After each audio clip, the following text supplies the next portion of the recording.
BRS ప్రభుత్వం పోయింది, కాంగ్రెస్ వచ్చింది, కానీ అధికారులు మాత్రం వాళ్ళే ఉన్నారు.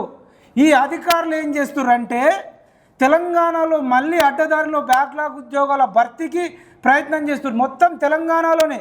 అదేవిధంగా కామారెడ్డిలో కూడా బ్యాక్లాగ్ జాబ్లపై జరుగుతున్న అక్రమాలపై ఈరోజు సంచలన మీటింగ్ పెట్టినాం.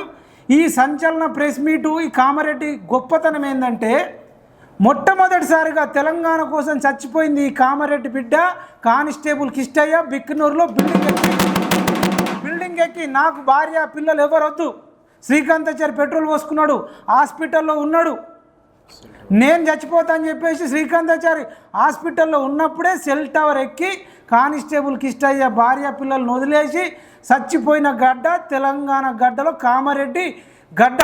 మరి ఇట్లాంటి కామారెడ్డిలో కానిస్టేబుల్ కిష్టయ్య చనిపోయింది దొడ్డిదారిన అధికారులు బ్యాక్లాగ్ జాబ్లు అమ్ముకోవడానికని కామారెడ్డి ప్రెస్ క్లబ్ ఇక్కడ ఏదైతే R&B గెస్ట్ హౌస్ సాక్షిగా నేను అధికారులను అడుగుతున్నా, అవినీతి అధికారులను అడుగుతున్నా. ఇది జరుగుతుందని మేము ముందే గమనించి 2 నెలల క్రితమే సోమాజిగూడ ప్రెస్ క్లబ్ వేదికగా ప్రభుత్వం దృష్టికి ఈ సమాచారాన్ని తీసుకెళ్ళినాం.